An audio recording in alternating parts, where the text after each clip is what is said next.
What's going on YouTube? It's your boy Hellcat back with another video, and today we're gonna talk about some MW3.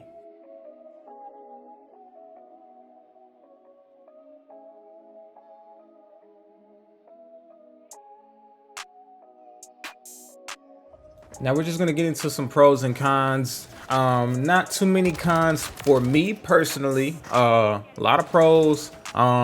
There are some things I am kind of disappointed in, but you know, we're gonna touch on all that. First, I want to get into movement. Now, movement is back. You know what I'm saying? We have slide canceling back. A lot of people are complaining about the little pause delay that you have in between sliding and, you know, standing. I think that's why we have the gear and the boots in the game, so that, you know, if you want to be able to not have that delay when sliding, then you put on those tactical boots, you know, so that you won't have to deal with that. Me personally, I like the stalker boots because strafing is one of my main things. So, you know, I honestly, I can't really say too much about that. I know some people are clamoring for make it the delay a little bit shorter, you know, like take away the delay or whatever the case may be. Me personally, I think the game is perfectly fine the way it is. Gunplay visuals are great. There's no smoke that clogs up your visuals whenever, you know, your optical or whatever, you know, your iron sights, anything you can see. I can't really complain about that either. So gunplay is I think it's very consistent.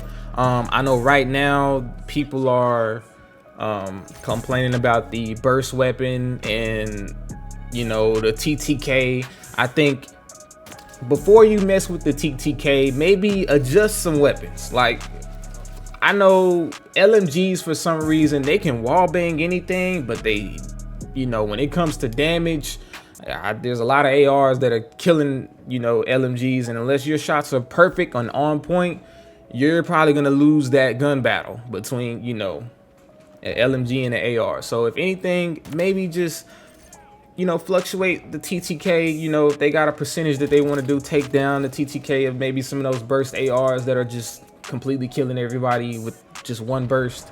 You know, do that versus completely changing the full game's TTK. I just think that's just gonna be, come on.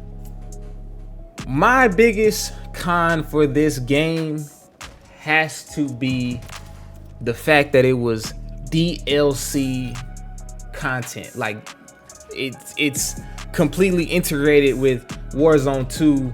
The download is 100+ gigabytes. Like, that's insane. We don't like, that's, nah, it should have been a totally separate game. Why did they make it DLC? That is just pure lazy to me.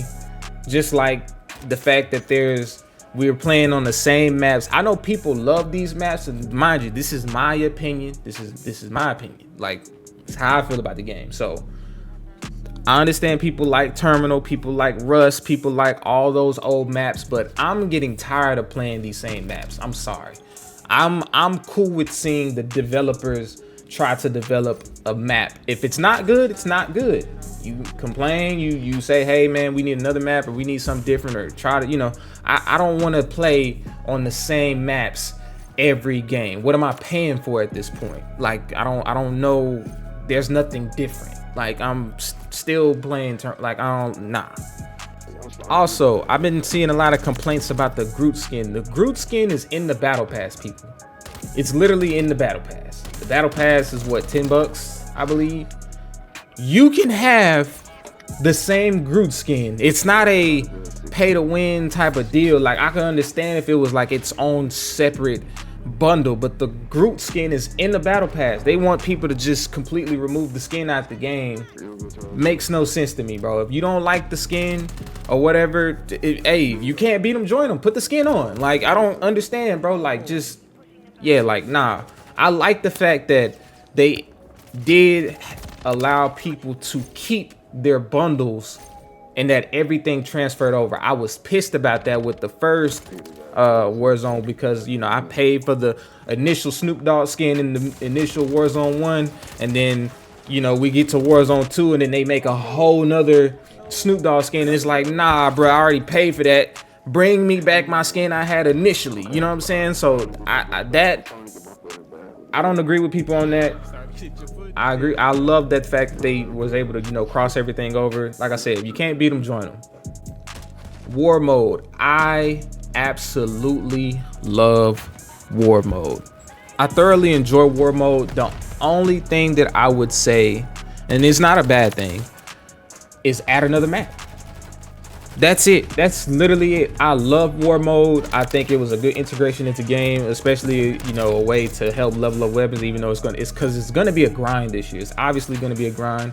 A lot of people that you see that have that interstellar camo unlocked have put 72 plus hours into gameplay already on the game. Mind you, I've only put in about a little over 24 hours, I would probably say safely, into the game, so I have a good understanding of it. But also, like, war mode is a good mode. Thoroughly enjoy it. It's objective based, no kill streaks, no anything. You just get in there, you grind, you do your objectives, and it's also a good way to level up weapons and get camos because of how long the game is. You typically, I've seen averages between 7 to 12 minutes to, for each team to have a chance. So that's a total of what, between 14 to 20 minutes a match. So I thought that was pretty dope, because a lot of times, if you're a decent player, you should end that game with 50 plus kills. I should say you should get at least 25 plus kills during those 7 to 12 minutes that you're playing, on whichever side, whether if you're defending or attacking. Zombies, yo, I'm not gonna lie, when I first loaded into zombies, I was like, man, what the is this? Like, what? Like this ain't zombies, this is Warzone. But I had to change my outlook, bro. Like, I had to change my outlook, because I started to enjoy it. I didn't have to do all these complicated, things to get certain weapons, or to pack a punch, or to find a box. Like, it's easy to find everything. You got objectives that you need to do. You can do the objectives without being with your teammates. One thing that me and my homie did is, we kind of split when we're in the first zone, because the zones are the tier of how difficult the zombies are. So you got your level 1, level 2, level 3, where it gets harder.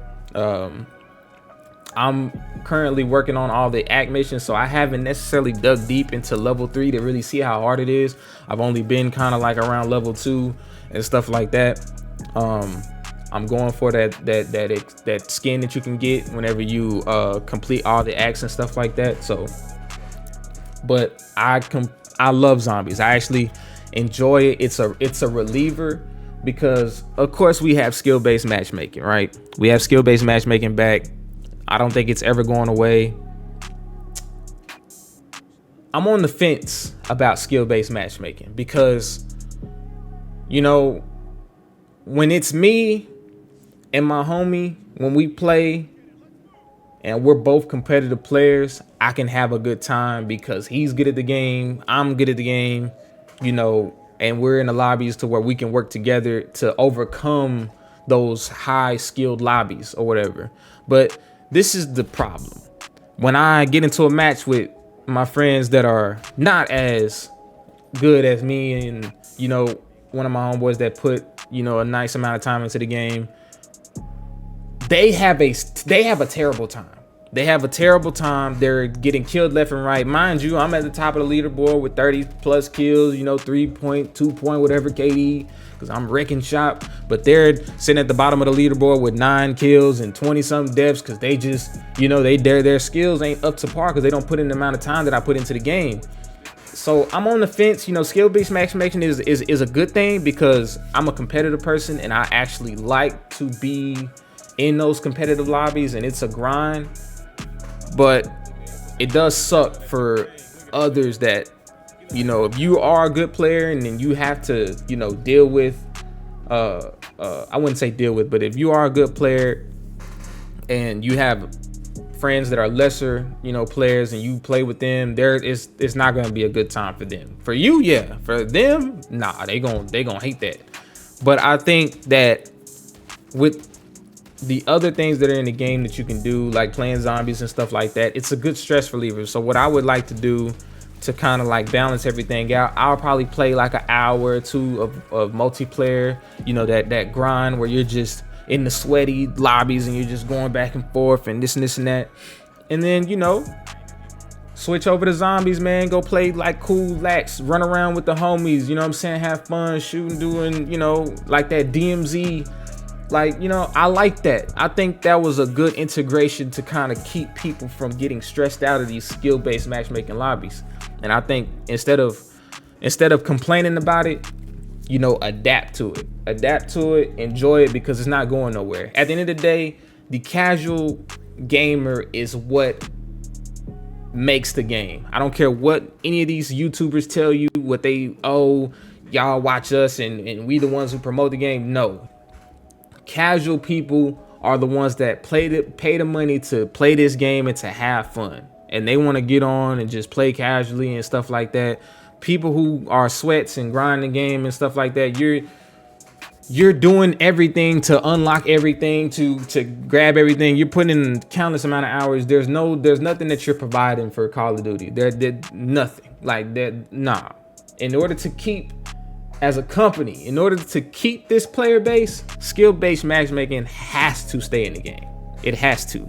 It's the only thing that's going to keep casuals buying the game, because right now this game is having terrible reviews according to like when Modern Warfare 2 was coming out, and people love Modern Warfare 2. People hated it, like people like me and, you know, like who all the other YouTubers that may be, you know, competitive players, they hated it. But the casuals is what push the game, so you have to adapt, man. That's just the way it goes, man. We don't spend enough money on this game. The casuals do. The casuals is the one that spend the money and do it. So you need that skill-based matchmaking to get that divide, you know what I'm saying, so that everybody can have a good time. If you don't want to be competitive, then don't ask for competitive disadvantages. I feel like you're talking out of two sides of your ass. You know what I'm saying? Like, don't ask for, we need a skill gap, and the minute that it's time for you to, you know what I'm saying, put your skill to the test, you like, nah, like, get me out. Like, nah, it don't work like that. You gotta, you know what I'm saying, grind that out. Be careful what you ask for. You feel me? If you wish to see any more reviews, you know, in the future about Modern Warfare 3, any changes, any updates, if you would like for me to do any more of these videos, please like and subscribe, man. I appreciate y'all. Much love. We out.